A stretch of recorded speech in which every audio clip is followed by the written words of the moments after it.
नमस्कार। बात सन 1960 की है। महाराज सिद्धि माँ और उनके परिजनों के साथ रानीखेत से नैनीताल आ रहे थे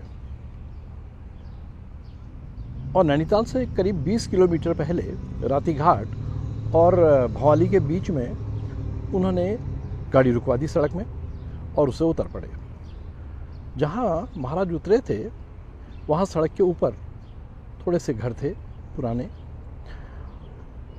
और सड़क के नीचे खेतों की एक पट्टी के बाद नदी थी और नदी के पार घना जंगल और फिर पहाड़। घाटी नुमा इस स्थान पर श्री सिद्धि माँ महाराज जी के साथ चल रही थी। उन्होंने खेतों की पट्टी सड़क पार करके पार की और फिर नदी के इस किनारे से उस किनारे तक नदी में पड़ी हुई चट्टानों और पत्थरों के ऊपर पैर रखते हुए वो दूसरे किनारे पर आ गए और फिर घने जंगल में चले गए। आगे चलकर एक उतीस के पेड़ के नीचे इनको एक चट्टान मिली। ये समतल चट्टान, लगभग समतल, स्लेटी रंग की और चिकने पत्थर की, उतीस के पेड़ के नीचे थी। और महाराज उस चट्टान पर बैठते हुए श्री सिद्धि माँ से बोले, तुम लोग नैनीताल जाओ, हम यहाँ रुकेंगे। और महाराज जी के कहने पर माँ सड़क में खड़ी गाड़ी की ओर को चल दी। महाराज वहाँ पर बैठ गए। माई जब गाड़ी के पास पहुँची तो वहाँ पर उनकी भेंट एक व्यक्ति से हुई। माई ने उनसे यूं ही पूछा, यह कौन सी जगह है? और उत्तर मिला, कैंची। दरअसल कैंची पहाड़ में सड़क की एक विशेष बनावट को कहते हैं, जिसमें दो मोड़, बड़े मोड़, एक के बाद एक खुली हुई कैंची के समान प्रतीत होते हैं। तो पहचान के लिए उस जगह को कैंची कह देते हैं, यानी कैंची वाला मोड़। और वैसे ये जो स्थान जो था, तल्ला निगलाट ग्राम सभा के अंतर्गत था। पहली बार माई ने ये नाम सुना था, कैंची। और यह स्थान जो महाराज ने इस समय चुना था, इससे पहले दरअसल ये स्थान महाराज के पूर्ववर्ती एक संत सोमवारगिरी महाराज का स्थान रहा था और कमलागिरी महाराज का स्थान भी ये रहा था उसके बाद में। और आज महाराज यहाँ पर जंगल में प्रवेश करके एक चट्टान में बैठ गए थे।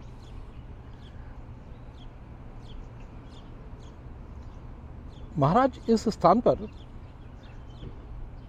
मंदिर और आश्रम का निर्माण कार्य शुरू होने पर, यानी सन 62 में से लेकर अपनी महासमाधि लेने तक 9 सितंबर 1973 तक अधिकांश समय में रहे थे। और श्री माँ अपनी महासमाधि लेने तक 2017 दिसंबर तक इस आश्रम में, यानी कैंची आश्रम में रही। और वो चट्टान जिसमें महाराज उस रोज बैठे थे, आज भी जैसे कि आश्रम परिसर का नाभि के समान है। महाराज के मंदिर के पीछे और यज्ञशाला के सामने वो उतीस का पेड़ आज भी साक्षी बन के उस क्षण की खड़ा है, हरा भरा, और उसके नीचे वो चट्टान है। और आज महाराज की शिला के परिचय से वो पूजी जाती है। महाराज ने पहला पदार्पण दरअसल वहीं किया था। सन 62 में जब मंदिर और आश्रम का निर्माण कार्य चल रहा था और महाराज अधिकांश समय वहीं रहते थे, तो वहीं भक्तों का आना जाना लगातार बना रहता था।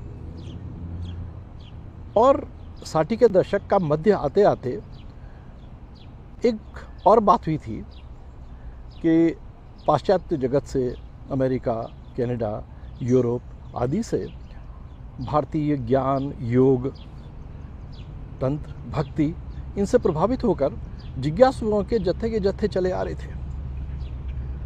और ऐसे ही समय में एक विदेशी जिज्ञासुओं का जत्था कैंची में भी पहुंचा और उसके बाद अनेक लोग यहाँ पहुंचते रहे महाराज के पास। तो महाराज के पास पहुंचने वाले भक्तों की उस भीड़ में, जिसमें स्थानीय लोग, अधिकारी, राजनेता लोग, उद्योगपति, राजा रजवाड़े, सभी कोई तो होते थे। उनके बीच में भारतीय वेशभूषा यानी कुर्ता पैजामा में, साड़ी में, सीधी सादी साड़ी में और सलवार कमीज में विदेशी भक्तजनों का समूह भी मिला जुला रहता था। अद्भुत छटा थी। आज भी मैं याद करता हूँ तो ऐसा लगता है कि आंखों के सामने वही दृश्य, वही चहल पहल, भक्तों का वही कोलाहल, महाराज की वो तीखी आवाज, सब कुछ जैसे जीवंत सा होता है। महाराज बीच बीच में विदेशी भक्तों की टोली से कहते, चलो हनुमान चालीसा पढ़ाओ, और वो लोग हनुमान चालीसा का पाठ करते थे, विदेशी स्वर और हनुमान चालीसा का पाठ, लेकिन भक्ति में डूबा हुआ, गहरी भक्ति में डूबा हुआ। वैसे ही राम नाम का संकीर्तन, चलो कीर्तन करो। महाराज उस समय में बस एक ऐसी सहजता के साथ वहाँ पर उपलब्ध थे कि तखत में, अपने बरामदे में जहाँ आज भी तखत रखा हुआ है, वही तखत वैसे ही है, बैठे हुए हैं और एक के बाद एक दर्शन के लिए दर्शनार्थी आ रहे हैं। दर्शन के लिए, प्रसाद के लिए, महाराज की कृपा पाने के लिए लोग आते और सचमुच में वरदान लेके वहाँ से जाते थे।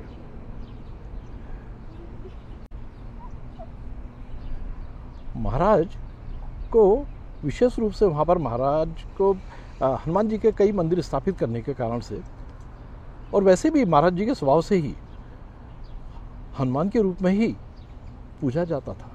अवतार मानते थे लोग उनको, महाराज जी का, हनुमान जी का। और दरअसल पवन पुत्र हनुमान की तरह ही महाराज के गुण भी थे। हर क्षण बदलते हुए हवा की तरह, झोंके की तरह, कभी शांत हैं, ठंडी हवा की बयार की तरह, कभी तेज चल रहे हैं, कभी आंधी है और कभी चक्रवात है। लेकिन हर स्थिति में एक बात थी कि चाहे वो कैसी भी चल रही हो, थी तो वो प्राणवायु, जीवन का आधार। बस महाराज के साथ वही था।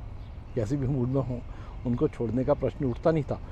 और महाराज तखत में विराजमान है, एक धोती साधारण सी और कंबल ओढ़े हुए, नंगे पैर। और ये वेशभूषा तो पश्चिमी उत्तर प्रदेश में कई इलाकों में, विशेष रूप से जाड़े के दिनों में, लोगों में वैसे ही प्रचलित है। और ऐसे ही एक सामान्य व्यक्ति की तरह महाराज वहाँ तखत में कभी बैठे हुए, कभी लेटे हुए विराजमान रहते थे। सामान्यतः प्रचलित परंपरा के अनुसार साधु संतों, महात्माओं, बाबाओं की तरह महाराज ने कोई ऐसा चिन्ह धारण नहीं किया था कि जटा हो, विभूत रमाए हुए हों, तिलक छाप हो, मालाएं हों, कोई भी निशान नहीं।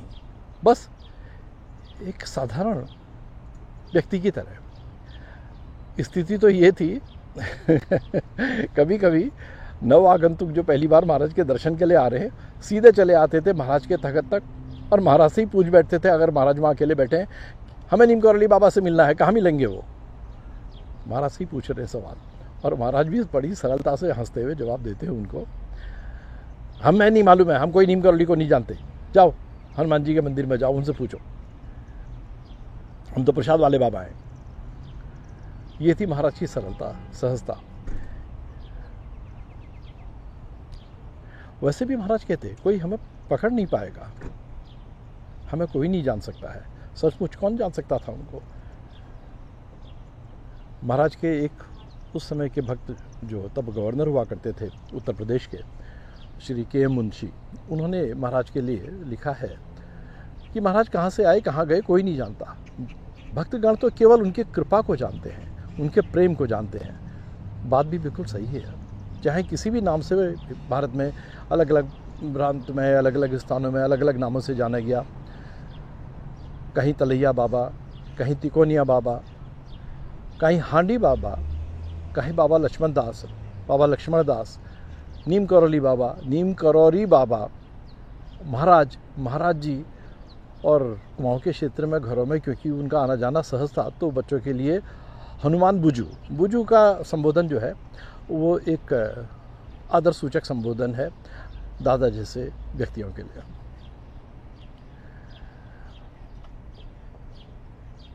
तो महाराज वहाँ पर विराज रहे हैं, सबसे सहज बातें कर रहे हैं। और ये कहना गलत होगा कि महाराज तब की बात है, तब की बात नहीं, बात वैसी की वैसी आज भी वैसी है।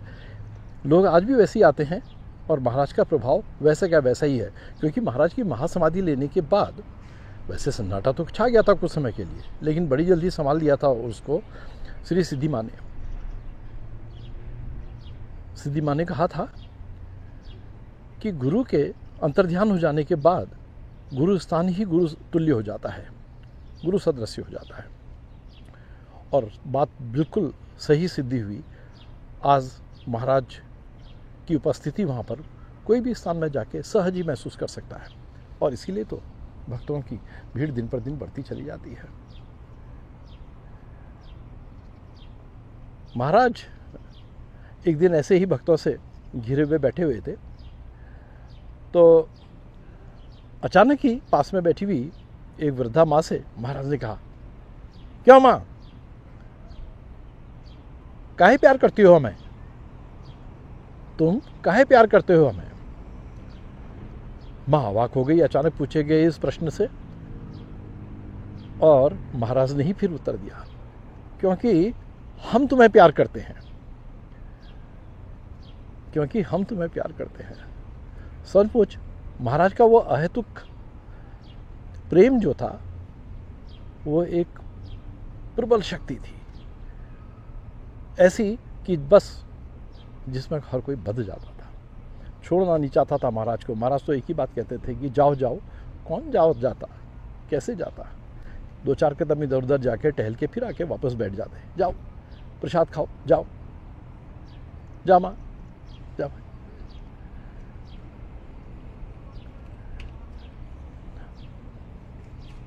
तो यह एक झलक थी कैंची के उस समय की,